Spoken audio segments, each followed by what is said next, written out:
यानी जहाँ तक दर्जा देने का कैबिनेट का फैसला है वो तो स्वागत योग्य एक वाक्य में, लेकिन उसके साथ जो नियमावली आप पढ़ेंगे तो उसमें राजकर्मी के रूप में उनको सजा देने की नियमावली बना दी है।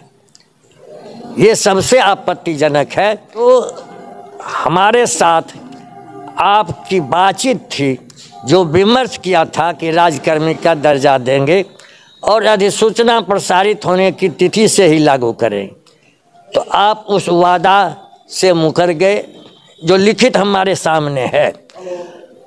आप दक्षता परीक्षा जैसे लेते थे और वेतन वृद्धि देते थे, जो शिक्षक परीक्षा देते जाते आप उनको उत्तीर्ण घोषित करते, लेकिन नियम तो आपको लागू कर देना था, लेकिन आपने कहा कि नहीं, आप इम्तहान पास कीजिए, आप 3 जिला का चॉइस दीजिए और आपको हम रेडमाइजेशन जहाँ मन होगा तहाँ आपको हम भेज देंगे। हमारा स्कूल जो बेहतर चला रहा है, प्रधानाध्यापक सभी शिक्षक, उसको क्यों आप अन्यत्र भेज के परेशान कीजिएगा। जो 10 साल 20 साल से शिक्षक पढ़ा रहे हैं, उन्होंने अपना घर बना लिया, बाल बच्चे उसके यहाँ रहते हैं, यहाँ पढ़ते हैं, बूढ़ी माँ है, बूढ़े पिताजी हैं, पत्नी है, फिर उसको नया एस्टेब्लिशमेंट बनाना पड़ेगा। बेगूसराय से शाम हो उसका तबादला कर दीजिएगा। देहात में कहीं किसी किराए मिलता है? अभी जो नए शिक्षकों की बहाली देहात में हुई है, बाप बाप कर रहे हैं। खास करके महिला जो है गर्भवती है, किसी को बच्चा हो गया, किसी की गोद में 6 महीने का बच्चा है, अब उसको लेकर के मधुबनी जा रही है, कोई भागलपुर जा रही है, कोई जमुई जा रही है। ये परेशानी देने वाला नियम इसमें भी बना दिया और नए लोगों को भी आप परेशान कर रहे हैं। दूसरी बात जो इसमें आपने लिख दिया, वरीयता का नियम है सभी कर्मचारी के लिए 10 साल 20 साल 30 साल, ये आप 8 साल कहाँ से ले आए? किस राज्य सरकार में 8 साल का नियम है? किस केंद्र सरकार में 8 साल का नियम है? इसलिए वरीयता का स्पष्ट जो सभी सरकारी कर्मचारी के लिए लागू है। जब से हमारा विद्यालय में योगदान हुआ, नियुक्ति तिथि से पहले भी नियमावली थी, नियुक्ति तिथि से वरीय माने जाएंगे नियोजित शिक्षक।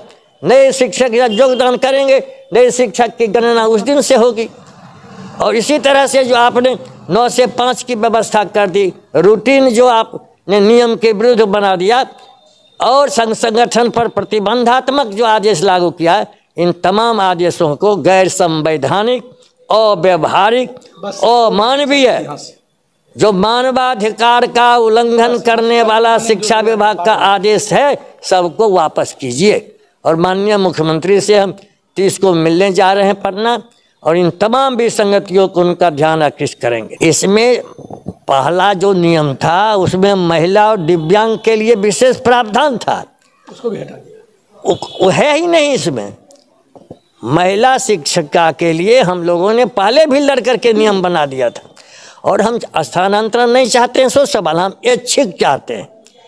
जो जाना चाहते हैं उनको जाने दीजिए, चाहे महिला हो कि पुरुष हो। पुरुष के लिए भी ऐच्छिक होना चाहिए, और जो नहीं जाना चाहते दूर के भी हैं, बस गई बेगूसराय में, बस गई भागलपुर में, उनको क्यों आप डिस्टर्ब कर रहे हैं? ये तो जो हमारा विद्यालय बेहतर चल रहा है उसको भी आप तहस नहस कर रहे हैं, अराजकता फैलाना चाह रहे हैं, ये मेरा आरोप है। ऐसे कड़ाके के ठंड में कहा जा रहा है कि शिक्षक शिक्षिकाएं 5 बजे तक स्कूल में पढ़ाएं। ये तो आपको पता होना चाहिए कि 3-4 जगह छेड़खानी की घटना भी घटी है।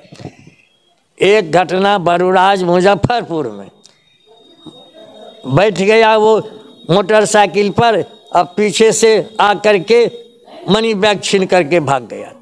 और इतना ही नहीं, एक साहसी हमारी शिक्षिका थी, खदेड़ने लगी, उसको विद्यालय तक ये गुंडा खदेड़ते चला गया।